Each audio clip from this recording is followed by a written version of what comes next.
Sir 1995 का वक्फ amendment act में जो भी प्रावधान लाया गया था उसको कई लोगों ने अलग अलग तरीके से उसका असेसमेंट किया, उसको देखा है कि वाकई 1995 का वक्फ अमेंडमेंट बिल क्या ठीक है, काफी है, जिस पर्पस के लिए लाया गया है वो सर्व कर रहे हैं। कई कमेटियां, कई लोगों ने इसका पूरा एनालिसिस किया है सर, मैं उसका आपके सामने में अभी रखूंगा। लेकिन ये पाया गया है कि 1995 का वक्फ अमेंडमेंट एक्ट ये बिल्कुल असक्षम रहा है और जिस पर्पस के लिए एक्ट लाया गया है वो पर्पस सर्व नहीं हो रहे थे और कई गलतियां, कई खामियां इसमें पाया गया है। उसके लिए कुछ कदम उठाया गया है। मैं आज इस सदन में आपके माध्यम से खास करके कांग्रेस पार्टी को कहना चाहता हूं, ये अमेंडमेंट आज सरकार इस सदन में ला रहे हैं, एक तरीके से आप लोगों ने जो भी कदम उठाया है, आप लोगों ने जो भी चाहा है वो आप नहीं कर पाया, वही चीज करने के लिए हम आज ये अमेंडमेंट प्रपोज किया गया है। अब जब मैं इसका विवरण दूंगा तो आप बिल्कुल सहमत होगा मैं जो आपके सामने में बात रख रहा हूं। और दूसरी बात, इसमें हम लोग सब चुने हुए प्रतिनिधि हैं।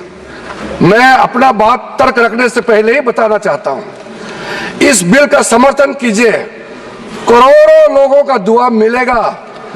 अगर आप विरोध करोगे, चंद लोगों ने पूरा वक्फ बोर्ड को कब्जा करके रखा हुआ है और आम मुसलमान लोगों को जो न्याय इंसाफ नहीं मिला उसको सही करने के लिए ये बिल लाया गया है। इतिहास में दर्ज होगा कि ये बिल को कौन कौन समर्थन किया है और किसने विरोध किया है, ये इतिहास में नाम दर्ज होगा। इसलिए इस बिल का विरोध करने से पहले आप सोचिएगा करोड़ों गरीब महिलाओं का, बच्चों का, गरीब मुसलमानों का। सर सबसे पहले मैं सर जो खामियां ये 2014 से लेकर के आज तक ये 1995 अमेंडमेंट एक्ट के बारे में मैं सिर्फ नहीं कह रहा हूं, हमसे पहले कांग्रेस के जमाने में भी कई यहाँ इस मुद्दे को लेकर के कमेटियां और अलग अलग जगह में इसका विवरण किया गया है। सबसे पहले सर 1976 में वक्फ इंक्वायरी रिपोर्ट पेश किया गया था और 1976 वक्फ इंक्वायरी रिपोर्ट में जो बड़ा रिकमेंडेशन आया है मैं आपके सामने में पढ़ के सुनाना चाहता हूं। 1976 वक्फ इंक्वायरी रिपोर्ट में कहा गया है सारा वक्फ बोर्ड्स जो है मुतवालिस के कब्जे में चले गए हैं, उसको डिसिप्लिन करने के लिए प्रॉपर कदम उठाया जाना चाहिए। 1976 वक्फ इंक्वायरी रिपोर्ट का दूसरा रिकमेंडेशन है लिटिगेशंस और केसेस जो आपस में मतभेद इतना ज्यादा है उसको सरल करने के लिए ट्राइब्यूनल सिस्टम को गठन होना चाहिए, उस समय का रिकमेंडेशन था। फिर उसने तीसरे पॉइंट ये कहा कि ऑडिट और अकाउंट्स, वक्फ बोर्ड में ऑडिट और अकाउंट्स का तरीका प्रॉपर नहीं है, उसका पूरा प्रबंधन होना चाहिए, ये उस समय का रिपोर्ट में कहा गया है। और आखिरी में it recommended the reforms in the category of वक्फ अल औलाद, बच्चों के लिए जो हम वक्फ देते हैं उसको सुधार लाना चाहिए, ये 1976 का रिपोर्ट में कहा गया है। उसके बाद सर जो हम आज थोड़ा विस्तार में जिसको मैं बताना चाहता हूं, दो कमेटियों के बारे में। ये दो कमेटी कांग्रेस के समय में ही बनाया गया था। सबसे पहले high level committee under justice Rajendra Sachar, ये सर 9 मार्च 2005 में गठन किया गया था। यूपीए का सरकार आ चुके थे और ये स्पेसिफिक मुसलमानों के लिए, उनके वेलफेयर के लिए ये गठन हुआ। और सचर कमेटी का जो रिपोर्ट है ये हम सब मालूम है। मैं सिर्फ रेलेवेंट पोर्शन आज इस सदन में बताना चाहता हूं। सचर कमेटी का जो पहला रिकमेंडेशन है, इसमें कहा गया है एनुअल इनकम जितना वक्फ बोर्ड का प्रॉपर्टीज है 4.9 लाख रजिस्टर्ड वक्फ प्रॉपर्टीज, ये सिर्फ 163 करोड़ ही आमदनी जनरेट होता है।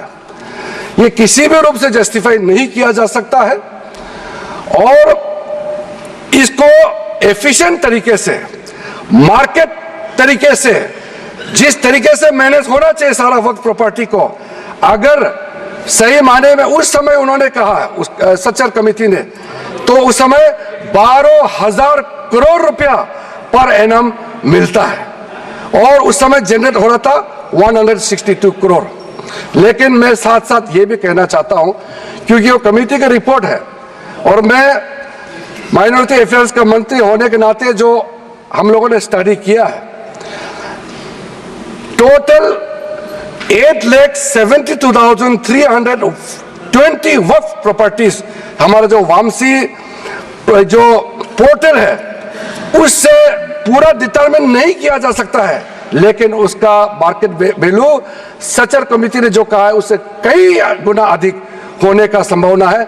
यह एक आम अंडरस्टैंडिंग की बात है, सबको मालूम है वक्फ के पास कितना प्रॉपर्टी है, वक्फ बोर्ड के पास, और कितना आमदनी है। दूसरा सर, सचर कमेटी का रिकमेंडेशन, सचर कमेटी ने, आप यूपीए का समय में ही आपने कमेटी का रिपोर्ट एक्सेप्ट किया, उसमें कहा गया कि अभी जो मौजूदा वक्फ बोर्ड है उसको ब्रॉड बेस किया जाना चाहिए। जो लोग मेंबर होते हैं, जो लोग इस कमेटी में, जिस वक्फ बोर्ड में है, उससे काफी नहीं है, इसलिए इसका ब्रॉड बेस होना चाहिए, रिप्रेजेंटेशन ज्यादा होना चाहिए। यह सचर कमेटी का रिपोर्ट का पहला नंबर पॉइंट। इसमें सर दो महिला सेंट्रल वक्फ काउंसिल और स्टेट वक्फ बोर्ड में होना चाहिए, यह भी सचर कमेटी का ही रिकमेंडेशन है। सेक्रेटरी जो होते हैं सेंट्रल वक्फ काउंसिल का, वो joint secretary level government of India का उस स्तर का ऑफिसर होना चाहिए। उसमें अंडर सेक्रेटरी का जूनियर ऑफिसर लेवल जो बनाया है उसको आप रैंक को ज्वाइंट सेक्रेटरी लेवल तक उसको उठाना चाहिए, ये उसी कमेटी का रिपोर्ट में आया है। और जो स्टेट में वक्फ बोर्ड है उसमें क्लास 1 ऑफिसर होना चाहिए। सचर कमेटी ने सीधा सीधा ये कहा है कि प्राथमिकता महिलाओं और बच्चों को दिया जाना चाहिए। हम आज का जो बिल आपके सामने में पेश कर रहे हैं, ये उसी सचर कमेटी का रिपोर्ट के अनुसार सेम पर्सन हम यहाँ आपके सामने में लाया जा रहा है। और आपको तो खुश होना चाहिए, ये कमेटी आपने बनाया सर। हमने करके दिखाया सर, ये सर हमने शांति से इनकी बात सुना। अध्यक्ष महोदय जी, ये सीनियर मेंबर है, इस तरह से बीच बीच में उठ के बोलना ठीक बात नहीं है, आपको तो नियम मालूम है सर। दूसरा कमेटी, जॉइंट पार्लियामेंट्री कमेटी, जो जॉइंट पार्लियामेंट्री कमेटी कॉन्स्टिट्यूट किया गया है, जिसका अध्यक्षता के रहमान खान जी, उस समय कैबिनेट मिनिस्टर भी रहे, माइनॉरिटी अफेयर्स मिनिस्ट्री का भी मंत्री रहा है, उनके डिप्टी स्पीकर भी रहा, डिप्टी चेयरमैन राज्यसभा में रहा है, और उन्हीं के अध्यक्षता में पूरा पार्टी के सदस्य हमारा भारतीय जनता पार्टी से भी मेंबर थे। उस जेपीसी में सर सीधा वक्फ बोर्ड के बारे में कहा गया है कोई इंफ्रास्ट्रक्चर ठीक तरीके से नहीं है, वहां मैन पावर टोटली इनसफिशिएंट है, इनकम्पिटेंट है, और फंड इतना कम है, सही मैनेज नहीं किया गया है। इस तरीके से वक्फ बोर्ड नहीं चल सकता है। दूसरा, मुतावालीस के बारे में कहा है कि लगता है सारा वक्फ बोर्ड का ध्यान किसको मुतवाली बनाना है और उसको कैसे हटाना है इसी में केंद्रित है, इसलिए इसका प्रावधान को हटाना चाहिए। फिर कहा गया है डॉक्यूमेंट, महत्वपूर्ण डॉक्यूमेंट जितने भी हैं उसको प्रॉपर से मेंटेन करने का भी प्रावधान वक्फ बोर्ड में नहीं है, उसको किया जाना चाहिए। और वक्फ बोर्ड मौजूदा जितना है देश भर में उसको फिर से सर्वे होना चाहिए और गरीब मुसलमानों के लिए और वक्फ बोर्ड का अपना अंदर में सही चीज का, चाहे वो लीगल मैटर हो और कोई भी चीज हो, उसका एक्सपर्ट्स, लॉयर्स, वहां उनका एक्सपर्ट लोगों का और भी लोगों को अंदर लाने का जरूरत है ताकि वो ज्यादा चुरुस्त दुरुस्त हो सके। जो पार्लियामेंट्री कमेटी का और सजेशन है, टोटल वक्फ बोर्ड को कंप्यूटराइजेशन करना चाहिए, डेटाबेस को सेंट्रलाइज करना चाहिए और म्यूटेशन रेवेन्यू रिकॉर्ड में होना चाहिए जितना भी वक्फ बोर्ड का प्रॉपर्टी है। ये सचर कमेटी ने और ये ज्वाइंट पार्लियामेंट्री कमेटी ने रिकमेंड किया। और सर आप सबको भी एक बार वो कमेटी का रिपोर्ट मैं आपको ही दे देता हूं ताकि आप भी पढ़े फिर से। और सर टोटल जो 1995 वक्फ एक्ट को फिर से मजबूती से रीलुक करना चाहिए, ये ज्वाइंट पार्लियामेंट्री कमेटी का ही रिपोर्ट है। और एक आपने अपॉइंट किया, अब देखिए ज्वाइंट पार्लियामेंट्री कमेटी का मेंबर, आपको मैं मेंबर का नाम भी दे देता हूं, चेयरमैन का तो नाम मैंने बता दिया, आपका वरिष्ठ नेता थे, आपने अपॉइंट किया। ये सारा रिकमेंडेशन आज आप तो हमको शाबाशी देना चाहिए, जो आप नहीं कर पाया वो हम ला रहे हैं सदन में। सारा का सारे प्रॉब्लम्स, सारा का सारा सजेशन ये उस समय सबको मालूम कर चुके हैं, इसलिए सर राहुल जी कन्विंस हो गए, ये मनी मन में सब कन्विंस है, ये राजनीतिक दबाव में अपोज कर रहे हैं, अंदर अंदर सब लोग समर्थन दे रहे हैं, ये मुझे मालूम है अध्यक्ष महोदय जी। सर राहुल गांधी सहमत होकर जा रहे हैं। राहुल गांधी जी तो अभी बाहर निकले लेकिन सहमत देकर के गया है कि हम जो कह रहे हैं सही कह रहे हैं। सर मैं इसी बीच कुछ इंडिविजुअल केसेस और कंसल्टेशन जो हम आज बिल लाया है, कुछ सदस्यों ने कहा है कि और कंसल्टेशन होना चाहिए था। आपको मैं दावे के साथ बताना चाहता हूं, जितना कंसल्टेशन प्रोसेस पिछले 10 सालों में किया गया है, आज तो किसी सरकार ने इतना स्टेक होल्डर से कंसल्टेशन प्रोसेस नहीं किया है। मैं आपको बताऊंगा अभी, आप सिर्फ शांति से सुनिए सर। मैं फिर से कहता हूं, जो संविधान का हवाला दे करके बिल का जो पर्पस को, मंशा को गलत धारणा दे करके मिसलीड करना चाहता है, मैं फिर से कहना चाहता हूं सर, अगर कोई भी बोर्ड हो या कोई भी इंडिविजुअल हो, अगर कुछ काम ऐसा करता है जिसको कोर्ट में रिव्यू करना है, तो इसमें सर गलत बात क्या है? अगर ट्राइब्यूनल का फैसला गलत है, अगर उसमें कोर्ट में अपील करने का प्रावधान देते हैं, उसमें गैर संवैधानिक कैसे हो गया ये बताइए आप अगर तर्क रखते हैं तो आप उसका जस्टिफिकेशन भी देना पड़ेगा सर। अगर सर ऐसे केसेस में अभी बताने वाला हूं कि कितने सालों तक वक्फ बोर्ड में बैठे वाले लोग आपस में तालमेल करके और ट्राइब्यूनल में मैटर दे देते हैं और ट्राइब्यूनल अपने तरीके से या पेंडिंग रख देते हैं या दूसरे तरीके से फैसला देते हैं। इसका चैलेंज आप किसी अदालत में नहीं कर सकते हैं सर। लोकतंत्र में, भारत जैसा महान देश में क्या ऐसा व्यवस्था इतने सालों तक चलना चाहिए सर? वो गुमराह करे, वो ऐसा तरीका बनाया इन्होंने कि ट्राइब्यूनल सर ये इस तरह से आप लोग बात करके मेरा आवाज नहीं दबा सकते हैं। सच्चाई सुनना पड़ेगा आपको, क्योंकि सर तरीका ऐसा बनाया कि ट्राइब्यूनल का जजमेंट का रिव्यू नहीं हो सकता है। कितने कोर्ट में पेंडिंग है वो मैं अभी बताऊंगा। सर दूसरा इन्होंने संविधान का हवाला दिया सर। इन्होंने संविधान का बार बार हवाला दिया। हमारा देश के अंदर में कोई भी कानून, कोई भी स्पेशल लॉ सुपर लॉ नहीं हो सकते हैं। संविधान से ऊपर कोई कानून नहीं हो सकते हैं। लेकिन आप सर इसमें प्रावधान देखिए, इस 1995 का वक्फ एक्ट में ऐसा प्रावधान है जिसका बाकी कानून के ऊपर में ओवरराइडिंग इफेक्ट था सर। क्या ऐसे कानून हमारे देश में होना चाहिए? सर जो मैं यूएई के बारे में बताना चाहता हूं, जब हमारा देश का विभाजन हुआ, यहां से जितना मुसलमान पाकिस्तान गए उनका भी प्रॉपर्टी था, और पाकिस्तान से जितना हिंदू भारत में आए उनका भी प्रॉपर्टी काफी वहां थे। पाकिस्तान में जितना भी हिंदुओं का प्रॉपर्टी है वो तो सरकार ने ले लिया और बाकी जो भी करना था कर लिया। यहां से जो मुसलमान गए उसमें ज्यादातर लोगों ने अपना प्रॉपर्टी को वक्फ के तहत डिक्लेयर करके गए।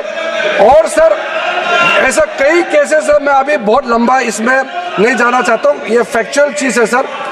मैं ये कहना चाहता हूं कि ठीक है, आपका जमीन है, आप किसी को क्या करना चाहता है मैं उसको नहीं कह रहा हूं। मैं इसी बात को कहना चाह रहा हूं कि अगर किसी ने अपना विल, अपना डीड दिया है, अपना जो मनसा को साफ किया है, अगर उसका लाभ मुसलमान महिला या मुसलमान बच्चे को अगर लाभ नहीं मिलता है तो क्या सरकार चुपचाप बैठना चाहिए सर?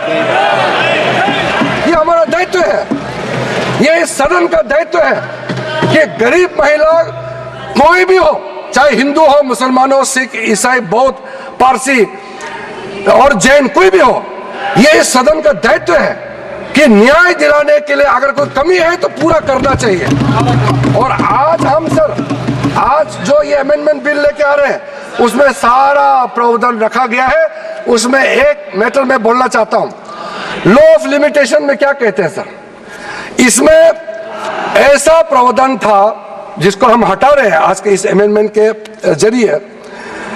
लॉ ऑफ लिमिटेशन में ऐसा था पुराने कानून में कि इतने साल तक आप अगर कोई अपील नहीं किया या उस समय उसका कुछ बीच में कुछ घटना हो गया या पुराने बहुत साल हो गए, अब लॉ ऑफ लिमिटेशन तो होना चाहिए ना सर, कहीं सीमा तो होना चाहिए। लेकिन इन्होंने ऐसा किया कि मान लो कोई खड़ा होकर कहेगा कि 500 साल पहले मेरा बाप दादा का इस जगह में कोई कार्यक्रम चलता था, नमाज पढ़ा था या किसी ने कुछ किया है, सिर्फ एक बात बताने पर पूरा वो जगह को वक्फ प्रॉपर्टी डिक्लेयर किया जाता था। ऐसा नहीं कर सकते। लॉ ऑफ लिमिटेशन भी इसी संसद ने बनाया है और लॉ ऑफ लिमिटेशन को भी ओवरराइड कर दिया था ये 1995 वक्फ एक्ट ने सर। तो ये कैसे हो सकता है कि एक ऐसा कानून इस देश में कैसे हो सकता है कि बाकी जितना कानून को ऊपर में चढ़ जाता है और उसका ओवरराइडिंग इफेक्ट होता है? ऐसा हो नहीं सकता। हम कैसे एक्सेप्ट किया है इतने सालों तक? तो ये सर एक अच्छा समय है जो गलती किया है। ठीक है, इंसान से गलती हो जाते हैं और पार्टियों ने भी गलती किया होगा, कांग्रेस पार्टी ने, बाकी पार्टी ने। आज सुधरने का समय है तो हम सुधर ला रहे हैं। गलतियां हुई हैं लेकिन जो सुधरते समय कम से कम आप विरोध ना करें सर। और sir section 108 special provision under vacate property act 1950, उसको सर हम लोग हटा रहे हैं क्योंकि ऐसा सेक्शन हमारा देश का किसी कानून में, किसी भी स्टैट्यूट बुक में नहीं रहना चाहिए सर। उसके बाद उसके बाद मैं कुछ ऐसा इश्यूज पे जाना चाहता हूं जिससे हमारे सारे सदन को सुन करके उनको कन्विंस होगा सर। आप सर इनको तो चुप रहे, बीच बीच में इस तरह का कहना, सीनियर मेंबर है। सर अब हम सर बड़ा विषय पे जाना चाहता हूं सर। ये हमने जो कंसल्टेशन का प्रोसेस किया है, मैं पुराने दिनों के बारे में नहीं कह रहा हूं, 2014 के बाद कितने लोगों से, हजारों लाखों लोगों से, या तो आप मंत्रालय के ओर से जाके उनके साथ कंसल्टेशन किया या वो रिप्रेजेंटेशन लेकर के मंत्रालय में आए और उनके बात को हमने सुना है। सर पिछले एक साल के अंदर में, पिछले सिर्फ एक साल के अंदर में online complaint 194 complaints related to encroachment and illegal transfer of waqf land एक साल के अंदर में, और 93 complaint against Waqf board officials and 279 एक जनरल कंप्लेंट, ये ऑनलाइन हमारे पास में पोर्टल में आया है। उसके बाद सर आज सर ये एक समुदाय का बात मुसलमानों को गुमराह करके यहां बात रखा जा रहा है। कल देर रात तक मेरे पास में मुसलमानों का डेलीगेशन आते रहा और हमसे पहले भी कितने लोग मिले हैं, और इसको आप ये सोचते हैं कि क्या सर ये क्या बोहरास कम्युनिटी का संख्या कम है, इसके लिए ये महत्व नहीं देंगे क्या? सर अहमदिया ये कम संख्या है, इसलिए क्या उनका सोच, उनका प्रॉब्लम्स का नजरअंदाज करेंगे सर आगा कहानी संख्या कम है, क्या उसके बात को नहीं सुना जाना चाहिए सर? एक कम्युनिटी डोमिनेशन करके अगर छोटे छोटे लोगों को कुचल देंगे तो फिर हम इस सदन में बैठ करके हम न्याय कैसे दे सकते हैं? इसलिए ये एक तरफा आवाज उठा करके पूरा मुसलमान के नाम से ये लोग एक तरफा, ये कुछ चंद लोगों का आवाज यहाँ आज बुलंद कर रहे हैं इस सदन में सर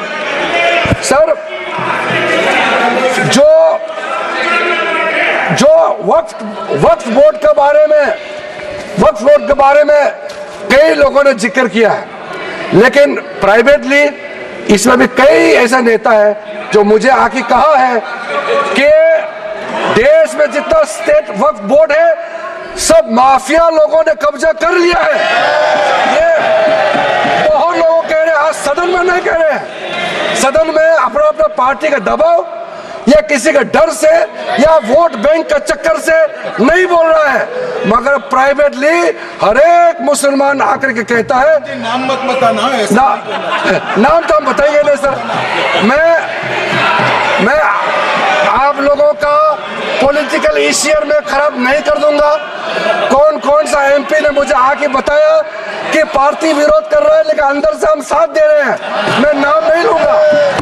मैं नाम लेकर के इन एमपी साथियों का पॉलिटिकल करियर को मैं बर्बाद नहीं करूंगा सर। सर कंसल्टेशन का जहां तक आता है सर, सबसे पहले बस हो गया सर।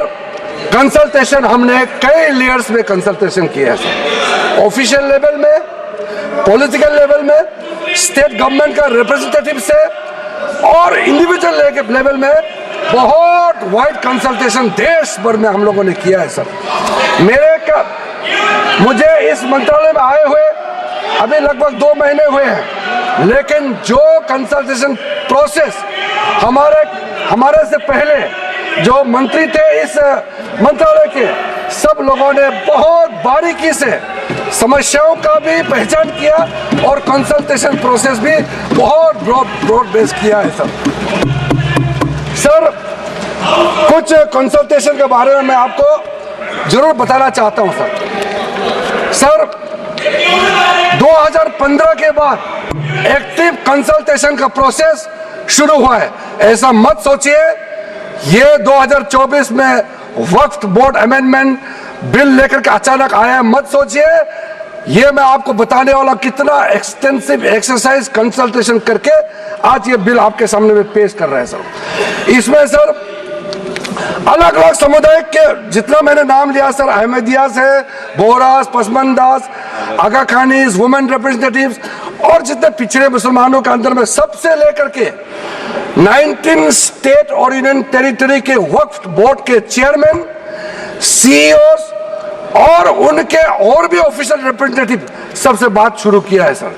2015 में पटना में कंसल्टेशन प्रोसेस किया, फिर उसके बाद में 16 अप्रैल में नई दिल्ली में, फिर 12 तारीख अक्टूबर 2015 में श्रीनगर जम्मू कश्मीर में इसका कंसल्टेशन का बैठक हुआ।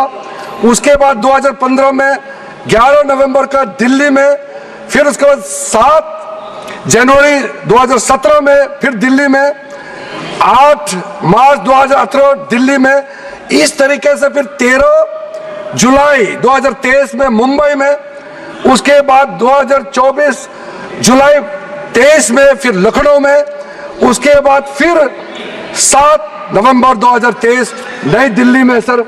और ये जो प्रोसेस है लखनऊ यूपी में ही है। लखनऊ उत्तर प्रदेश में ही है अखिलेश जी, लखनऊ उत्तर प्रदेश का राजधानी है सर।